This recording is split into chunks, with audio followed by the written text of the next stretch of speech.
Γεια σας. Λόγια καθρέφτες.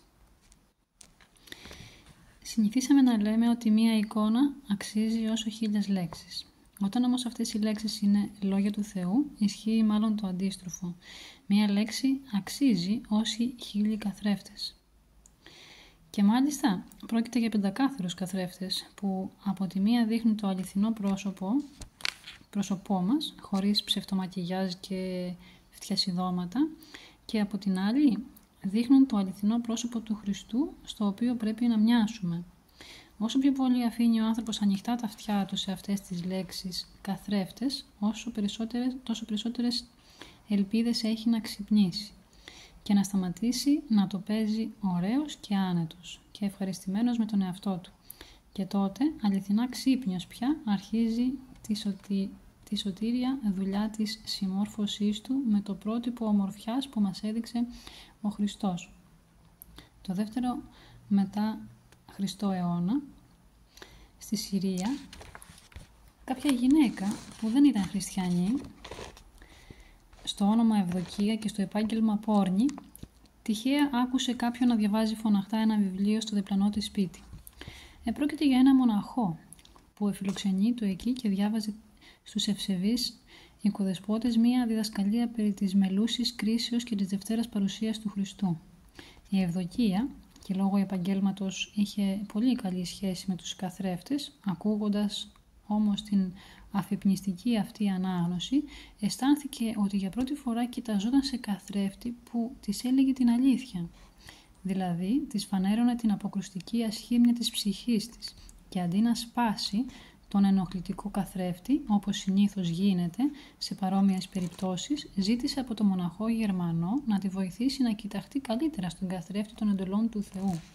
Το αποτέλεσμα ήταν ότι σε λίγο βαπτίστηκε και έζησε στο εξής με μετάνοια και φόβο Θεού, αφιερώνοντας όλο το χρόνο της στο στολισμό της με το χρυσάφι των αρετών. Και ο Χριστός, βλέποντας τη λαχτάρα της για την αληθινή ομορφιά της, χάρισε την ευκαιρία να αποκτήσει τον κορυφαίο στολίδι, το μαρτυρικό στέφανο. Οι διώκτες των χριστιανών την αποκεφάλισαν, επί βασιλείας του αυτοκράτορος Τραϊανού. Εορτάζει την 1η Μαρτίου. Με παρόμοιο τρόπο ξύπνησε και ένας νεαρός αγαρινός στις αρχές του 19ου αιώνα, στη Σμύρνη. Δούλευε σε ένα μανάβικο. Πηγαίνοντας λοιπόν τα ψώνια στη Μητρόπολη του, εκεί αρχιερέως άκουγε συχνά ψυχοφελείς διδασκαλίες από ένα γέροντα πνευματικό και τόσο γλυκάθηκε από το μέλι του Λόγου του Θεού, ώστε έφτασε να ζητάει ο ίδιος από τον πνευματικό να του διαβάζει βιβλία της Εκκλησίας, επειδή δεν ήξερε καλά τα ελληνικά. Τα Θεία Λόγια λειτουργήσαν και σε αυτόν σαν καθρέφτες και του έδειξαν αφενός την πλάνη της πίστης των αγαρινών προγόνων του και αφετέρου το φως της πίστης στον Χριστό. Έτσι μετά από λίγο καιρό αποφάσισε να πάει στο Άγιο Όρος και να ζητήσει να βαπτιστεί.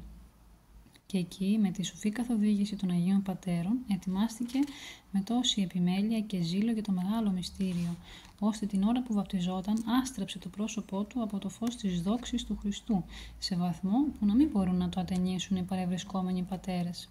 Και σε αυτόν ο Χριστός χάρισε την ευκαιρία να αποκτήσει το ύψιστο σημάδι της θεοειδούς ομορφιάς, το στέφανι του μαρτυρίου.